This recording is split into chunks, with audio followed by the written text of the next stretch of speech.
bonjour. Alors là, on fait un bon petit feu en plein été, hein, quand il fait 25-30 degrés. C'est parce que en fait, je teste le poêle. Alors là, j'ai déjà là, j'ai bien terminé mon intervention et je vais faire des commentaires sur tout ce que j'ai, tout ce qu'on a fait. C'était au lieu que ça dure une demi-heure, bon, on y est passé 2-3 heures. Donc là, le poêle à bois.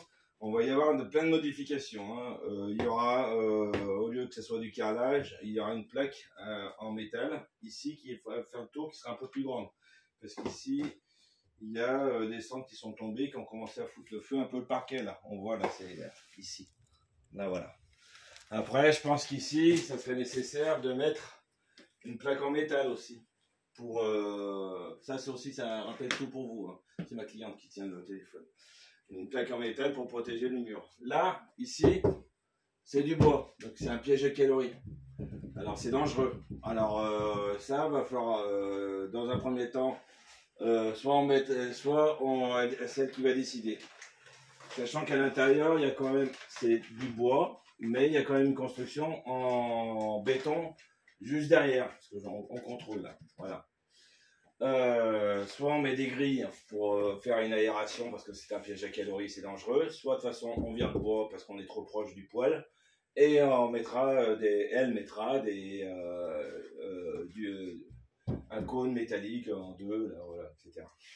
Après, alors, il y a eu les erreurs qui ont été faites que j'ai enlevées.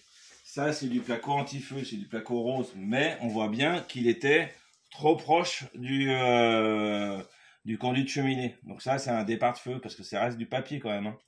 Voilà.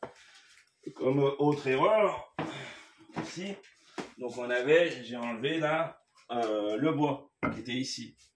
Là, il faut l'enlever. Faut pas qu'il y ait de combustible. Donc ça, c'est pas encore bon. Ça va être modifié. Ensuite, pour soutenir le poêle, la fumisterie, le tuyau là, il y avait une cale, et comme on peut voir, la cale, elle a un peu roussi.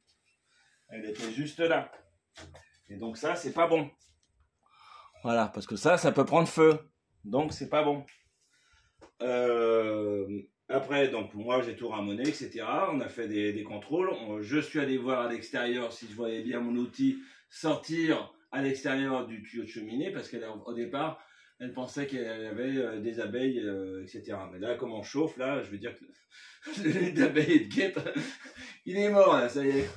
Hein, c'est fichu. Donc là, ça a été bien ramené. On a bien constaté à l'extérieur que mon outil sortait du chapeau de la cheminée. Et puis que là, quand on fait un test en plein été, etc., on constate que ça va bien. Et qu'il y a un bon tirage et que ça dégage bien dans le bon sens. Et que maintenant, l'effet de piège à calories est un peu diminué parce que j'ai enlevé le placo qui commençait à brûler.